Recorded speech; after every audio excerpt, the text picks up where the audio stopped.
Hello and welcome to Not Another Football Podcast. I'm Luke and this is Ollie, and we're here to discuss the Premier League each week. And once again, this has been a very good week for me, Ollie, as Liverpool have gone 11 points clear of Manchester City and 9 points clear at the top after beating City quite convincingly, I'd say, as well, at home 2-0. Jumping into that and starting with that game, I was confident before the game, obviously, given City's run of form, but after watching the way we played and controlled the game, I thought, it did look like a performance of champions. But that being said, obviously City aren't the same team that they were. No. So a great start, a great start to the podcast for me. This Another great start for the podcast for you. I thank Arnie Slot. He's made it very easy for me. Yeah, I saw his banners up and around the pitch. Yeah. Really taken to him. Yeah, I mean, who wouldn't take to a manager who's won 18 in his first 20 games, to be fair? Yeah, it's ridiculous. Yeah, it is ridiculous. But yeah, no, to be fair, we were really good in the first half. We should have put him to bed. We had a lot of chances. Van Dijk, I think he had 3 off the top of my head as well that he should have done better with. The first one, it was a good save from Ortega, but the other 2, I think he should have done better with. Could have easily gone in the first half, probably 2 or 3 up. Gakpo had a couple as well. And then the second half, we just sat in. We changed the style of play. Obviously, trying to keep up that sort of energy that we used in the first half for the second half as well was always going to be difficult. I mean, any team would struggle with that. So instead, we shut up shop. Very, very solid. Didn't give them any chances bar the Van Dijk mistake towards the end, which is a bit of complacency creeping in, I think, because he was so good and he probably found it pretty easy. Or the curse of the commentator. Yeah, I know, yeah. Gary Neville praising him and then Van Dijk tries a Cruyff turn. But yeah, no, and it just shows how obviously flexible we can be, and how solid that we are now under Slot. In years gone by, in a mini criticism of Klopp, I guess you could say, is the likelihood of us doing that would have been very slim. We would have still been playing high energy, very aggressive on the front foot, even if we were tired. And then that's when obviously the game gets stretched. It'll be a bit more basketball-esque, and that's when we'd give up chances. Whereas with Slot, we sat in, we were really hard to break down. And as a result, obviously managed to hit him on a counter. Well, it was their mistake as well, so winning the ball high up with a good press, and obviously winning a penalty from it. But I got to give a shout out to a couple of players. Joe Gomez came in. I thought he was fantastic once again. Obviously, he got so solid at centre back when he has played.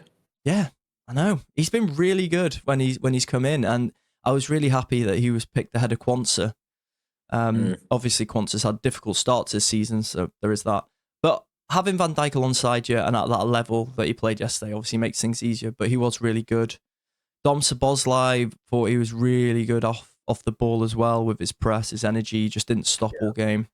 And then I would say Salah is just Salah. I thought Ake actually played pretty well against him, but ultimately, even though Ake played pretty well against him, Salah got a goal and assist.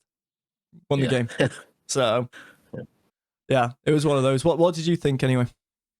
Yeah, I think you summarised it well in terms of the different phases or the different styles of play that you are able to deploy, and you're able to switch those out during the game, like you said in the first half, in terms of the level of intensity, the pressing, how on the front foot you played, but then to totally switch that dynamic in terms of the second half, and it doesn't look like it's just those 2 simplistic styles of play that you've got. It looks like you've got others within the bank so impressive, like given his short time at the club, and also the fact that you've had a multitude of different Champions League games as well. To get that across or to demonstrate that in your coaching in such a short period of time is like super impressive. I know it's still early days, and I always think when Premier League teams start and they win, like we had Luis Felipe Scolari and he won 10 out of his first 10.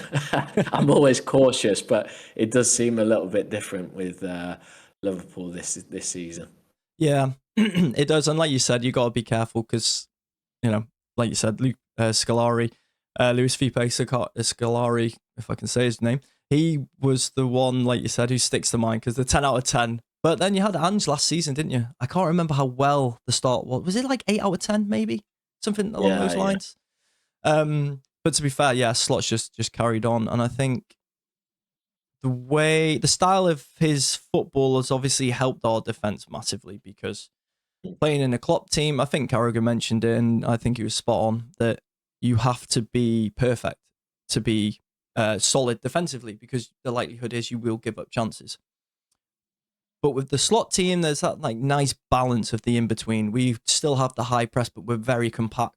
So when they do break the press or beat the press, it's still, there isn't that much space because the team is very compact. So obviously it makes it way more difficult for teams to break us down and actually create chances. So, and that in turn has actually made Trent better.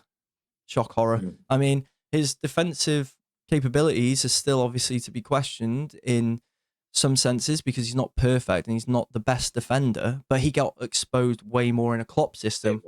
Whereas now, he's so high. yeah, exactly. Yeah. Whereas now he is performing a lot better defensively, and it's because we're more compact. He obviously isn't as stretched, so he isn't getting as far forward as he would under Klopp. So I think all these little things are playing into his hands, for example.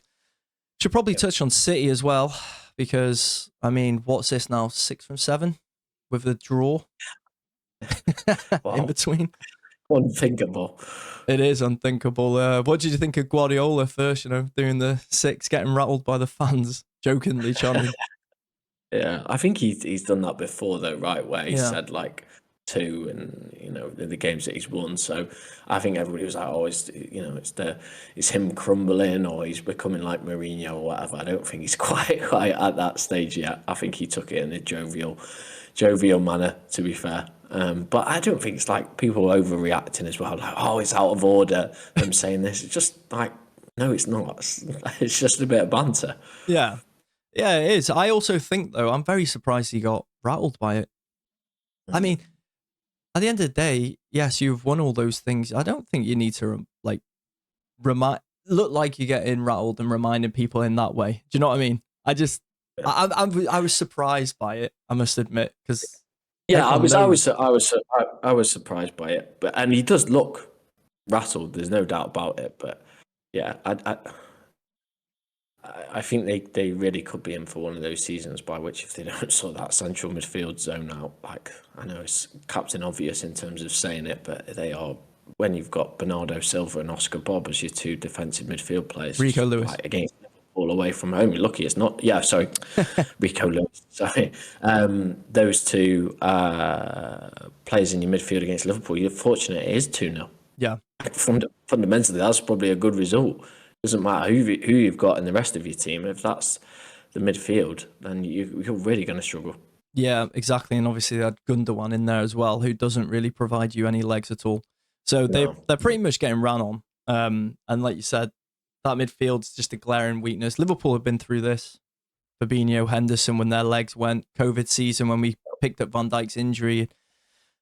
We ended up at one point having Henderson and Fabinho as our centre backs. And then the midfield was really weak as a result as well, as our defence being weak. So, they're having a tough time. Ruben Diaz as well. Obviously, he came in, made them stronger than they have been. But to think from your main centre-back as well, to be trying to turn Núñez, make that mistake. And then Kyle Walker, I mean, and look, I know the conversations have been about, look, everyone thinks he's lost a yard. Yeah, he might have lost a yard. He's still quick. So why is he diving in on Diaz? Because as soon as you commit and don't win the ball, well, you're out the game. Whereas if he just stands up and runs alongside Diaz, you can force him to make a mistake. Doesn't, dives in, Diaz nips past him. And then obviously Ortega comes rushing out and dives in as well and concedes a penalty. But then also Kyle Walker was at fault for the first goal. Just switching off. Just classic Kyle Walker at the back post. Yeah, but there was also an incident as well at the end. I think it was Núñez nicked the ball off him and nearly scored. Yep. Maybe it was like 85th minute, and he just like leave it, and he just dallies onto it like for way too long. And Núñez just goes, "Thank you very much. I'll nick that off you." Yeah, he looks out of sorts. He looks horrendous, and I think we spoke about it a couple of weeks ago. Their best bet would be to get Akanji back into midfield, but they just can't do it because they need him at the back. Yeah, and they're really struggling as a result. And it's just, it's just a chain reaction throughout the team. What do you think's going on with De Bruyne? It's a weird one, isn't it? I think he's probably done by the sounds of things. I mean, what the Saudis were offering him was quite incredible in terms of the salary. I think it was like £1 million a year or something within that region, where they, I think, spoke to him at the end of last year, and you're like, 33, he's won everything that he can in the Premier League, and he's won the Champions League with Manchester City. Like, your mind is going to wander towards that, isn't it, really? And especially under Pep Guardiola, manager that demands so much of his midfielders, I just guess you become not bored of it, but frustrated with it. And like, would you rather be shouted at by Guardiola for another couple of years, or would you rather just get paid £1 million a week? I know he's he's being paid well at Manchester City, but different levels. His motivations has run out.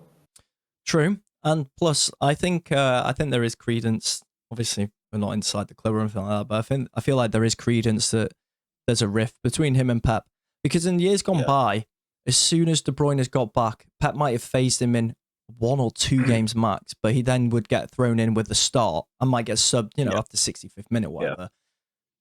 He's been back now for like 4 weeks, 5 weeks. Yeah. And he's just not getting thrown in. He hasn't been started that I can remember off the top of my head. I mean, at Anfield, he's coming off the bench with like 15 minutes to go.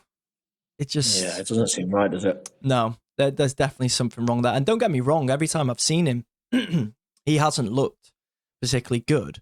But then again, if he's starting the game, he obviously might be able to deal with the pace of the game a bit better. Yeah. Players at that level coming onto a high-paced, high-intensity game might be more difficult the older you get, stuff like that. So, yeah, it's interesting. To wrap it up then, Liverpool and City, let's just have a quick predictions in terms of Liverpool first. Are you saying... I think Opta said before the game, 79% chance of winning the league. Before the game? According to before the game. Oh, well, Opta stats isn't quite Luke's stats. No, I know. It's Luke into the double figure stats now. Yeah, to be fair, I'll give us 11% chance. I think, we just got to play it calm. One of those, calm down. Mourinho, that gif. Keep calm. There's plenty of games to go. It's looking good. I'm not going to lie about that. But, I don't want to get carried away. It's kind of hard not to, but I really don't want to get carried away. We need to... I think Slot will keep the players level-headed. Obviously, classic cliche with all the players, next game, yada, yada. But big win. 11 points clear of City now gives us unbelievable chance. And obviously 9 points clear of Arsenal, and you. So, it'll be a bit of a bottle job if we didn't do it. But let's hope we do. About City then. City, what are you saying for their season? I said before the game, I feel like if they lost the way they did, that people would start saying now City are looking at a top 4 race rather than the title race. Same thing happened to Liverpool in COVID season. We played City at home. I can't remember how many. It could have been like 8 or 9 points off and maybe something similar. But people were saying Liverpool had to win to keep the title hopes alive. We got battered 4-1. Made a few mistakes. And then everyone after that was like, yeah, it's a top 4 race this season for Liverpool. I felt like the same would happen for City, and it has. People started saying now they've got to look towards the top 4 because obviously the league's so close. Yeah. So close so far. No, I mean in terms of like second to... Oh, the second. Yeah, with like the Champions League, Europa League places. Yeah, I mean, look, as long as those 2 are your central midfield pairing, then you're going to really struggle, regardless of who else you've got around in the team. I do think you will find a solution that will obviously keep them in the top 4. I can't see them slipping that far. No, they'll strengthen in January, but yeah, I think they're out of the title race now for sure. Mm-hmm. Didn't they make top 4? Yeah, they'll make top 4. Yeah, even if they have to fly to get out of there. But if they didn't and they got a nice hefty points deduction, that would be a good year to do it in, wouldn't it? Yeah, you're still banking on that. Yeah. I think they'll make top 4. I think they will. I mean, like you said, I think they'll buy in January and Pep will get them over the line. They'll make top 4.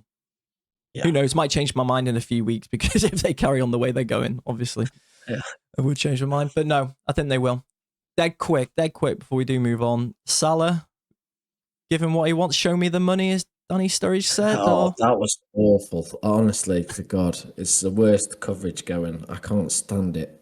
I honestly can't stand it. I switch it off now. But yes, I did hear that soundbite of "Show me the money." he tried He's getting Carragher to do it as well. awful. I can't watch it. I honestly can't watch it. Don't like Jerry Maguire, the film, though? No. It's an alright film, but I'm not sure we needed that part. We didn't. Show me the money. It's not a question of the money, is it? No, show she me is. show me the years. I don't know what film that's quoted from, but yeah, it's the difference between a 2 and a 3 year, isn't it? Mm-hmm. So, I mean, would I give him 3 years versus the 2 years? Probably, yeah. Because if he has a disaster after year 2, for instance, then you just sell him anyway. So, yeah. Yep, I agree. I'd give him a 3 year. I know the negotiations will be trying to meet at the middle at the 2, I'd assume. Yeah. But yeah, I'd give him a 3 year because, like you said, the likelihood is we'll get something out of him for the next year and probably the second season. So yeah, I would. Anyway, let's move on then to your team, Chelsea. Obviously, a great win against Villa. 3-0, wasn't it? 3-0, yeah.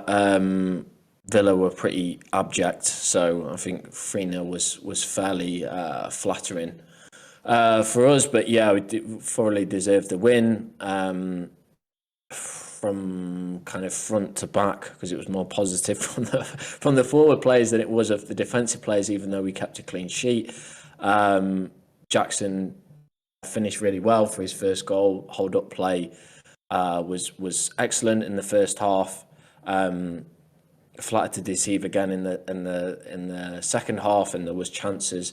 He had 2 or 3 golden opportunities to get his second goal, which was frustrating. Neto looked way more comfortable out on the right. Like, his delivery is so strong. It's like it almost impossible to defend some of his crosses. Mm-hmm. So he looked really strong on that side. Sancho end product wasn't the best, but outside of that was good. Palmer got kind of marked out of the game again, but the spaces did open up for the other players as a result of that, and scored a wicked third goal. I'm not sure if you saw that one, but it was so nice. Great clean finish, and then the midfield balance was spot on. I think you could lean into that. Again, we've been looking all season about how do you get Enzo, Caicedo and Lavia into the same team with that formation, and it did really work well with Caicedo being the inverted right back going into central midfield. Lavia probably had his best game in a Chelsea shirt thus far. Enzo was really, really strong again and progressed the play very, very quickly. He's been better since he's become single. Yeah, is that the reason? I don't know. Yeah, that was weird though. Well, whatever's happened is working because he was awesome in that game.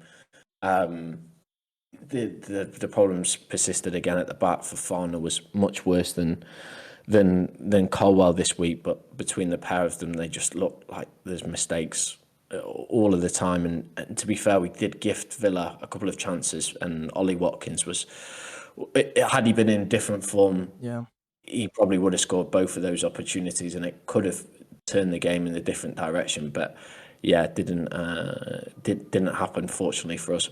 I feel like since I've mentioned that Colwell and Fofana, you could get something out of them this season. They've been dreadful. I mean, since I literally said that, they have been really poor. I mean, they're not helped. Very concerning.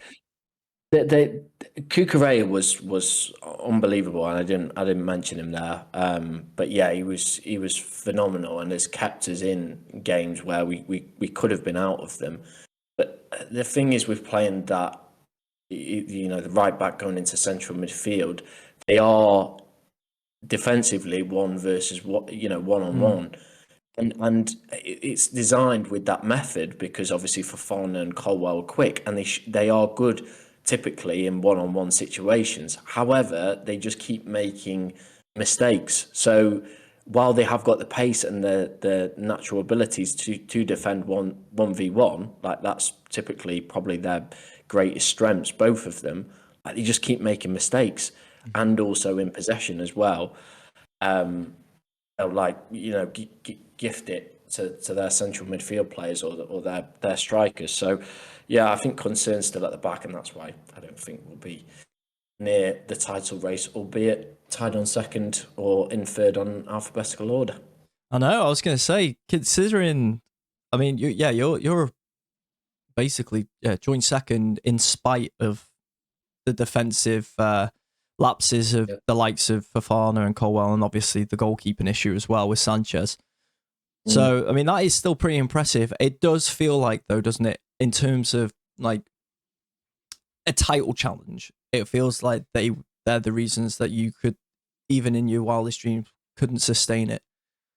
Because they're going to let you down. No. They're going to let you down. No way. They'll cost you too many games. Yeah. So it does feel like that's the case. And obviously then you've got Sanchez, who you haven't mentioned this week for the first time in a long time. But he is still a bit of a calamity, unfortunately for you. So I think, a title challenge for Chelsea is probably a little bit too far. However, you have been really good this season from what I've seen in terms of like the potential as well. Like you can see there's something there now. Something Maresca again started really well. Implemented his style very nicely for you as well. So it feels like you now got something to build off. And I know you've obviously signed a bunch, but now you're probably gonna have to sell and then focus on the goalkeeper and defensive issues. Yeah. If you saw them, Yeah, you could be in a real good shape. Yeah. I think they're talking about people at centre half, but I don't think they'll go with somebody until the summer, and it will be maybe the same with the goalkeeper. Jorgensen played excellent in the Conference League in the week. I thought he might have been given the nod, but we'll see. He was again on Sanchez watch. I swear it's all I speak about, but he was pretty strong on it. Maresca in the press conference this week that he would continue to be the number one. So we'll see. There you go.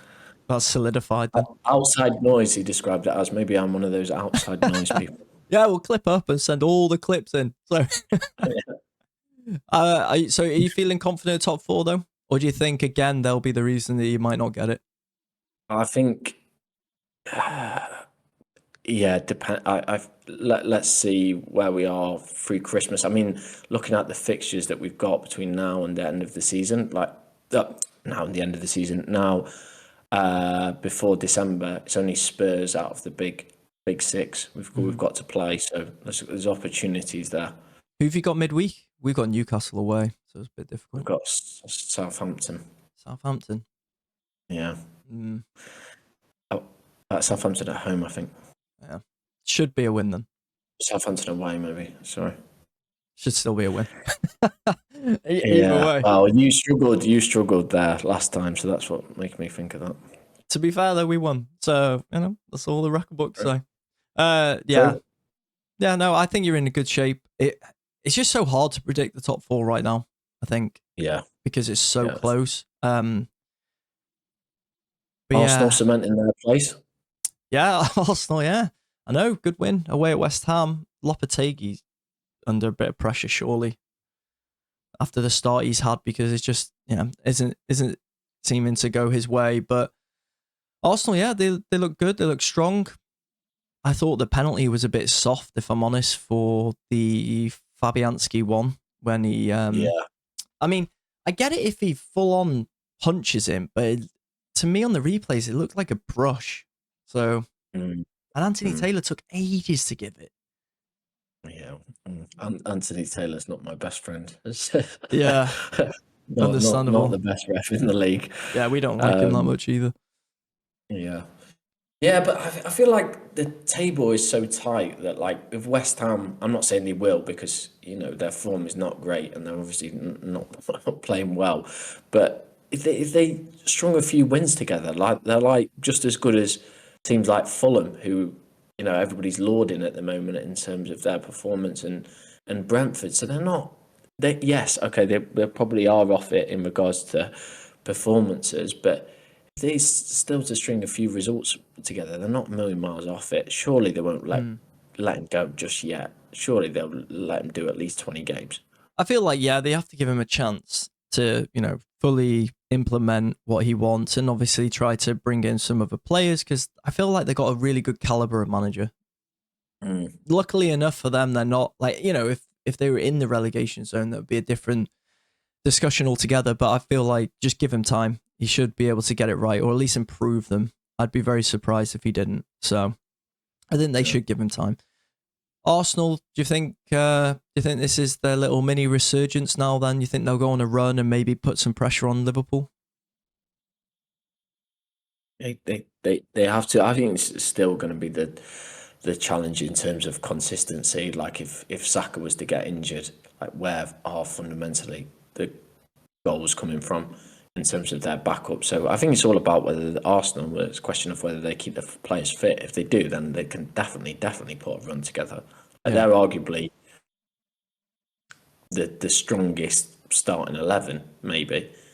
But it's just a question of whether they can keep all the players fit. Yeah. Which obviously they've struggled with this season. We're going now through a little bit of a. I mean, we've had injuries across the season, but yeah, we've got a few more now adding up. So be interesting to see if we can sustain it. I wrote Arsenal off a few weeks ago, so I'm still. No, I don't know. I don't know who you're writing in with this percentage chance. If it's no Arsenal, no City, Hey, I'm worried. written us off as well. I'm worried about Chelsea. Yeah, they're the ones. To be honest, I'm worried about Liverpool. If anything, I'm worried about us. That's my worry. We have only won the 19 league titles, but we've only won the one Premier League, so it's a little bit, history. I feel like it might repeat itself, and I felt like we had a title winning team. Obviously, it was City who pipped us each time by a point, but this time round, it's looking a bit different. So Arsenal, yeah, they would be the nearest challengers. I feel like if we get through this week and beat Newcastle and Everton away, Sway said that last week. I will have to start thinking about the title a little bit more, I think. But until then, I ain't saying anything. All right. Well, I guess we'll tune in next week to see. I know. We'll leave it there then. And if you are listening to us on or watching on YouTube, give us a like, comment with your thoughts on the topics we covered below, and share the podcast. Same if you're listening on Spotify, share the podcast, help get it out there. We'd really appreciate it. But until then, we'll be back next week to discuss some more football. So we hope you have a good one. See you later, guys. Yes.